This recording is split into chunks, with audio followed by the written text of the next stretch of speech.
Assalamualaikum warahmatullahi wabarakatuh. Oke teman, alhamdulillah amin. Di hari ini kita kembali dalam pembelajaran tematik. Nah, mudah-mudahan kalian semua selalu dalam kondisi sehat ya. Dan jangan lupa sholat duha serta sholat lima waktunya tetap dilaksanakan ya teman. Oke, pelajaran pertama di sini Bu Eva akan menjelaskan tentang kondisi geografis di wilayah Indonesia. Nah, di Indonesia ini merupakan negara kepulauan yang terletak di garis khatulistiwa serta terdiri atas bentang alam, ada perairan, ada daratan rendah, dan ada daratan tinggi.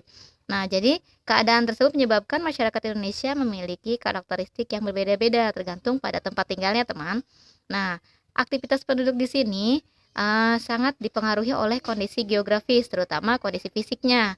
Nah, kondisi tersebut meliputi kondisi iklim, jenis dan kualitas tanah, ketinggian tempat, serta perairannya. Jadi, semua aktivitas penduduk di sini dipengaruhi oleh kondisi geografis di suatu daerahnya. Nah, oke teman. Yang pertama di sini, Bu Eva akan menjelaskan pantai. Nah, siapa yang sering ke pantai dan yang pernah ke pantai, oke? Pasti kalian senang dong kalau pergi ke pantai.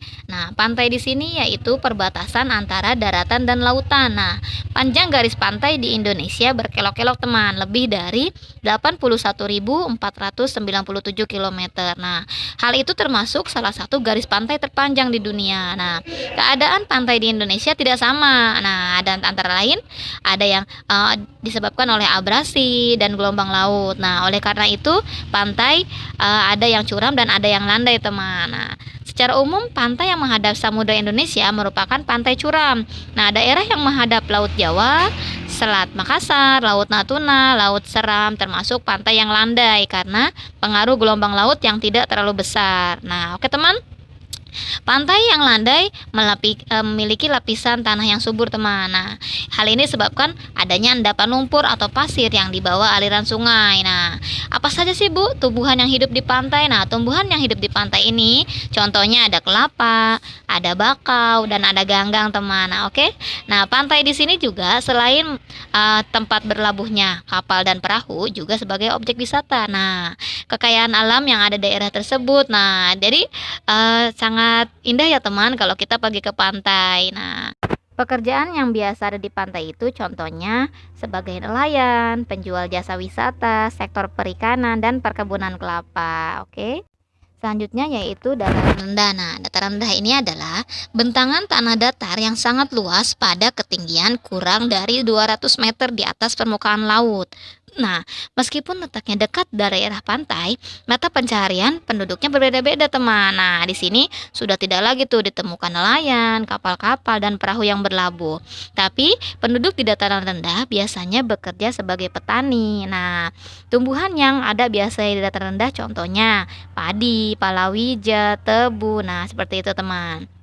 Nah, selain itu juga ada sektor industri, perdagangan, transportasi itu lebih cepat berkembang kalau di dataran rendah. Nah, dataran rendah di wilayah Indonesia membentang di sepanjang Pulau Sumatera, Jawa, Kalimantan, Sulawesi, Papua, Bali, Nusa Tenggara, dan pulau-pulau kecil. Nah, kota-kota yang terletak di dataran rendah antara lain Jakarta, Semarang, Surabaya, Medan, Pontianak, Jayapura, dan Makassar. Nah, penduduk kota yang bertempat tinggal di dataran rendah memanfaatkan daerahnya untuk tempat tinggal. Nah, selain itu, mereka juga mendirikan gedung perkantoran, pertokoan, sekolah, sarana transportasi. Oke. Yang selanjutnya yaitu dataran tinggi. Nah, siapa yang pernah pergi ke gunung? Nah, dataran tinggi yaitu dataran yang ketinggiannya 600 meter di atas permukaan laut. Nah, dataran tinggi ini terletak di daerah pegunungan atau dikelilingi oleh perbukitan sehingga udaranya sejuk dan segar. Nah, senang kan kalau kita pergi ke puncak?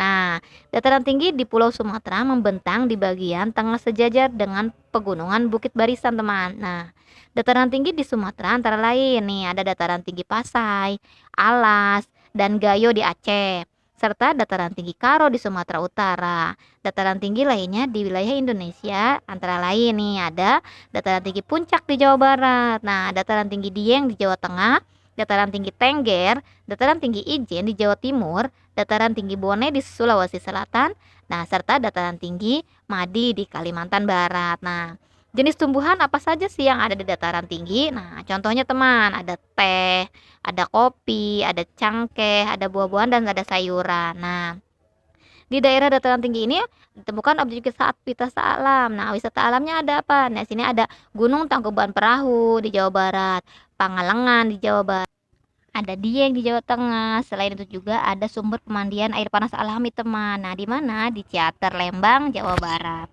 Nah, dan ada juga Sangkan Hurip. Nah, di Linggarjati. Nah, daerah dataran tinggi juga mempunyai udara yang sejuk dengan pemandangan yang sangat indah. Nah, hal ini menyebabkan banyak orang yang mendirikan rumah-rumah di sana untuk peristirahatan seperti villa-villa ya, teman. Nah, oke teman. Nah, tugas kalian pada pembelajaran tematik yaitu kalian mengerjakan di halaman 65 ya teman, sampai 66.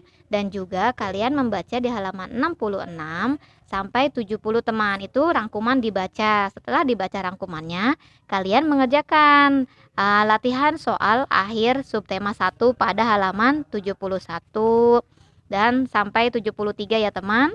Nah, ABC-nya saja sampai nomor 25 saja dulu. Oke, teman. Mungkin itu saja tugas dari Ibu Guru. Kurang lebihnya Bu Guru mohon maaf. Wabillahi taufiq wa hidayah. Wassalamualaikum warahmatullahi wabarakatuh. Terima kasih.